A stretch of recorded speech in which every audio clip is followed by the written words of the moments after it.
At least 53 students and 4 staff members from Jameson High School in Kadoma were hospitalized after inhaling a yet-to-be-identified gas. Provincial Medical Director Celestino Dege said tests are being conducted to try to identify the gas.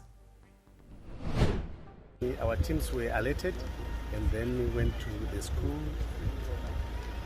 and brought the kids to the hospital and started managing them as gas poison. And so we have admitted about 53 of them. We have also been to the school. So far we haven't been able to actually identify the source of the gas that was being smelled. When we were there, we couldn't smell, but there's still a team from environmental health, from the municipality. City in Prime's Mashonaland West correspondent Conrad Mupesa gives us an update from Kadoma. Officials from the Health Department as well as the Environmental Management Agency have set up a camp here at Jameson High where they are conducting investigations to try to establish the cause of this. Initial reports suggest that the first incident occurred in the morning just after assembly when 3 students collapsed after inhaling the gas. Some 30 minutes after, more students began to collapse, and this is when they called the authorities. We visited the affected students at Kadoma General Hospital, where they had been taken after the incident, and most of them are now in stable condition. We now take you to New York, where Zimbabwe's leader, President Emmerson Mnangagwa, says the nation will continue with its development agenda using domestic resources, despite the burdens of sanctions imposed on the country by the United States of America and her Western allies. Addressing the United Nations General Assembly in New York earlier today, President Mnangagwa called for the removal of sanctions on Zimbabwe and Cuba, describing the embargoes as illegal and unjustified. Have the duty and responsibility of developing our country using our own domestic resources. Partners and investors are welcome, but guided by our own vision and national priority areas.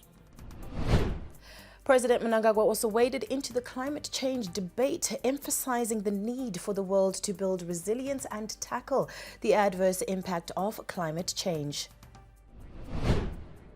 Mr. President, building resilience and tackling the adverse impact of climate change should be an urgent priority for us all. In the case of Zimbabwe and the Southern Africa region, floods and droughts have affected the livelihoods of many while hindering progress on national development.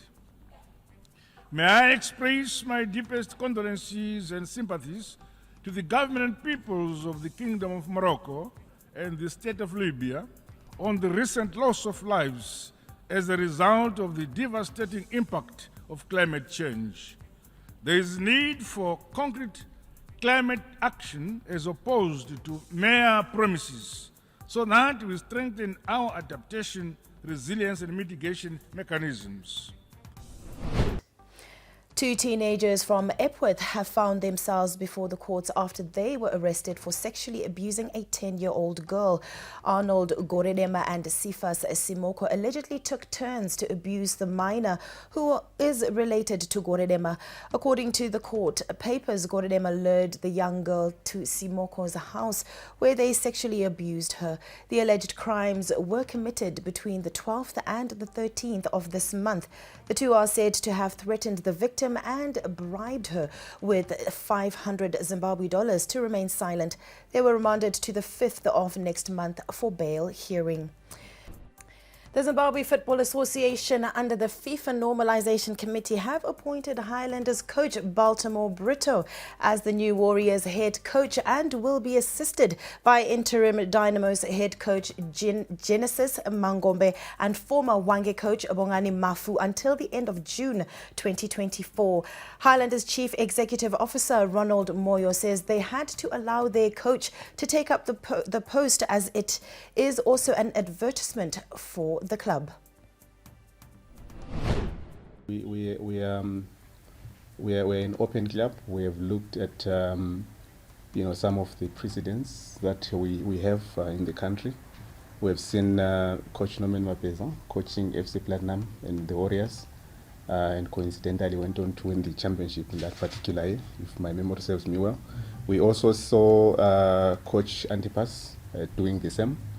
So we thought that why should we then deny the coach this opportunity?